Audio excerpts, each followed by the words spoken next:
But the first thing I wanted to hit, and I think this is this is TNA news for sure. Matt Taven, the former Ring of Honor champion, Ring of Honor tag champion, former TNA tag champion. People don't remember that OGK during their Honor No More run, they actually did defeat the Good Brothers, and they were the tag champions for a little bit. Transitional, but they were the tag champions for a little bit. He is now gone from AEW. I believe the contract expired there, and he is a free agent. He was the top guy for Ring of Honor under Delirious's era. Delirious was the booker there for a while. And Billy, you can probably correct me on this, but there for a while, once the Exodus happened, Taven was the guy that they turned to, and he became their top heel in that company, and it didn't do a ton of business, right? But Ring of Honor was kind of on its ass at that point. Going from Cody to Matt Taven is a significant drop off, right? As far as star power wise, Matt Taven was never a mainstream television star like Cody, even though he was. He has the Rhodes name, which helps, and he was in WWE as Stardust, which helps, but he's also in WWE as Cody Rhodes, and a lot of people saw him as a guy that WWE didn't do right by. So when he went into the Indies and he was a good worker and he worked his ass off and made himself a star, and he used Ring of Honor as the platform for him to be able to get there. He was a big star. Then him and the Bucks and SCU, they all leave at the same time. The best friends, I think, were there too. They all left at the same time. Matt Taven was the guy that they turned to, and Billy has it correct here. Matt Taven was the champ at MSG. Yeah. MSG, Ring of Honor's MSG show, WrestleMania weekend, famously drawn by several guys who weren't there. by Cody and the Bucks and those guys. But Taven was their top guy for a little while. They went under business. They went out of business. It wasn't Taven's fault, obviously. It was, mostly Ring of Honor's fault. But let's be honest, Tony Khan creating AEW, and he created AEW off the backs of what Ring of Honor was able to create, and what the Bucks and Cody and the Bullet Club too in New Japan they were able to create. They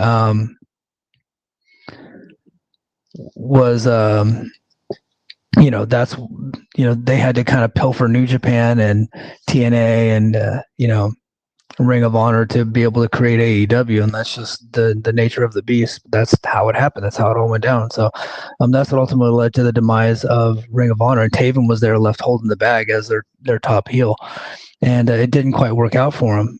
But that wasn't because he wasn't talented. I think it was just because AEW being created killed Ring of Honor.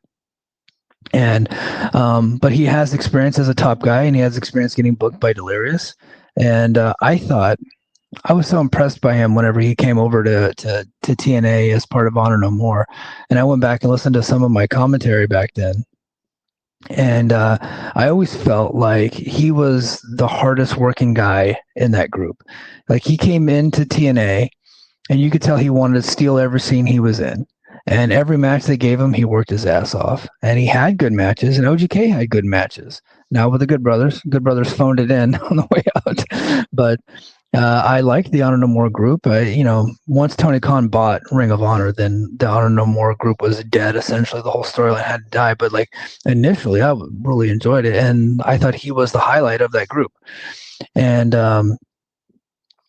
him leaving AEW, he didn't really fit in there. They're just so top heavy, and OGK never really the Kingdom didn't really get over at the level that they wanted. They did the whole turn. They did the whole heel turn with Adam Cole, where Mike Bennett and Matt Taven were joining Adam Cole, and they turned on MJF, and then they created this whole group, and then Adam Cole goes down and he gets injured, and now he's probably never going to wrestle again. To be honest with you, that sucks. So that whole thing blowing up kind of ruined Taven's run there. And I think that if TNA hasn't already called Matt Taven to book him, I think that that's a mistake, because I don't see NXT giving him a shot. He's a little bit older now, and I just don't see NXT giving him a shot. He's perfect for what TNA is doing right now. He is the perfect heel that TNA needs. I think Matt Taven and a Mike Santana feud would do good television. I think that would do box office and for pay-per-views and live events? No, but Taven's like really good. And I think he can help get Mike Santana over as a main event babyface. And them doing like a TNA Plus special where Taven challenging him, like the former Ring of Honor champion, come in, and he's really good at coming in and spilling out his grievances in pro wrestling. When he debuted in TNA, he was like, everybody blames me for the death of Ring of Honor, and he did the whole thing. And I was like, man, like he was the one guy in the group that really did a good job of explaining why that faction was there, right? Because before that, they didn't have anybody that was able to explain that. Because, like, God love Eddie Edwards, right? Who ultimately became the head of the faction. Not the greatest promo. He's not a bad promo, but he's not the greatest promo. Mike Bennett, can do some promo stuff. PCO was, indolent, just like a mute. They wouldn't let him speak. And then Vincent was just a guy in the faction. So it was really Matt Taven was the guy that was able to explain and carry that faction and like let everybody know what was going on and why they were there, right? So he is the perfect guy. Could you bring him in and put him into the system? He's got the history with Eddie Edwards as being part of the Honor No More faction. I think that would be okay. You transition from Fandango to Matt Taven, you could, but I see that Taven's a heel in my opinion. Like he's better as a heel. So I would think that Taven would come in and just be like on his own. Like, see, what does Taven have on his own? He's been a part of the Kingdom. He was part of Honor No More. Then he's part of Adam Cole's faction. What can Taven do on his own in TNA? Billy says Taven excelled in Ring of Honor as a faction mouthpiece, heat magnet, and dependable match structure guy. Yeah, for sure. He was never a flashy worker, but he's always been strong on heel promos and knows exactly how to work a crowd. And those are the types of guys that TNA covets. Like a great talker that can work and get heat or can generate sympathy, right, for baby faces. And has been on TNA or AEW television for a couple of years. He was a part of some big angles, similar to Mike Santana when he came over. And then he was in Ring of Honor for years, and he was a top guy in Ring of Honor. And Delirious booked him there as a top guy. Delirious knows how to operate and work with Matt Taven and make Matt Taven excel at a high level. I think it's a no-brainer that Taven's TNA bound. Now, I don't know that they get the deal done. I'm not guaranteeing it. There hasn't been any rumors. I'm just looking at it. Matt Taven's a free agent. Delirious is booking TNA. He used to be there. It makes total sense. And when he was there, he was really good. And he had some really good singles matches, too. Like, Taven can work. Taven can talk. He looks good. He looks the part. I don't quite understand why he never really made it as a top guy. I think maybe flopping as the top guy in Ring of Honor kind of hurt him a little bit. And look, not everybody's a top guy. He didn't have to be, but I think he can be a, upper mid-card level heel. You can put, him, you can do like a 1 month run TNA Plus special with Mike Santana. You can throw him up against, Steve Macklin for the international title. He can work matches with Steve Macklin. You can put him at the top of the card, middle card, bottom of the card. You can put him in a tag team eventually. You can put him as part of a heel faction. Like, he is a very pliable character, and he's a great worker. So I think that is a complete no-brainer that day one, like, he's available now. I think that he should be on the AMC debut for sure. Like, I would have him either attack somebody or just be in the crowd and they interview him hey, and then he can say that he willingly left AEW and to come to TNA. You can do that. It might not be true, but it doesn't have to be true. You can just say it. So Billy says exactly. In TNA, he can be a reliable heel veteran, work tags or factions, help younger talent with pacing crowd work, and still feel useful without being overexposed. And here's one of the things that I like about Taven, especially during his TNA run. He was really one of the guys that went above and beyond on social media to promote TNA. He really did. You don't have to twist his arm to promote himself and to promote the brand. I think if you sign the guy, and I don't think he's going to cost an arm and a leg. We talked, JD and I talked on Monday, and I do want to get your guys' opinions in the chat about Champa coming in, and I think that would be a good signing for TNA. And I think that would be a guy that they would actually covet and push, and would be a top guy on day one. But I think he would cost you significant money. I don't think that Taven would cost you a ton of money. I think Finley would cost you some money. I don't think Taven would cost you some money. Not that you're gonna pay him pennies, but I think whatever like those guys would be charging, I think that he would come in at a lower rate than those guys, and probably for what TNA does, he would probably be a better signing than of David Finley. And he would probably be in a better position in that company than David Finley would be. In fact, I don't think David Finley's leaving New Japan. That's just my read on it. But I think that he would be a great get. You get a lot of return on investment with Taven because he's such a hard worker, he's such a good promoter, and you can just do so many different things with him. Tommaso Ciampa leaving WWE is interesting, and I just don't think that AEW would bring him in. It doesn't make sense to me. Like they have so many people in that company and so many good workers, and they have a lot of guys like him already. I'm not saying that they won't. It's a very real possibility that they will. I just think that TNA and their connection with NXT and their fascination with NXT stars, like Tommaso Ciampa for a while was NXT. Like once Adam Cole was gone and it was Gargano and Champa on top, and he was the top heel, like he was Mr. NXT, and he was that for years. And then he ended up getting brought up to the main roster, and he hasn't really succeeded. Like I know he had the tag belts for a little bit, but Gargano and Champa are not really they're not really generating a ton of interest with that act anymore. Like DIY, who was probably the greatest tag team in NXT history, has not gotten over to a high level in on the main roster.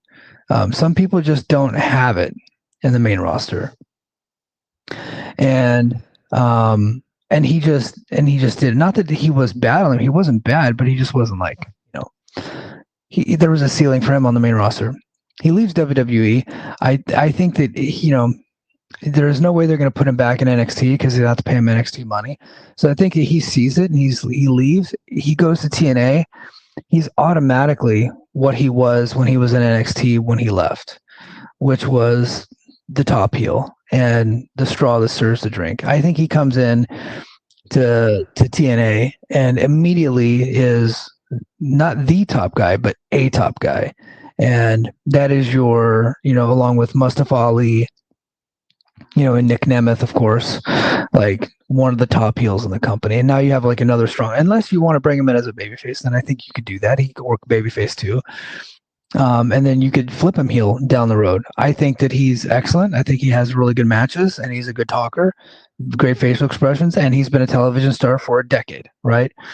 And you bring him in, you bring in Matt Taven.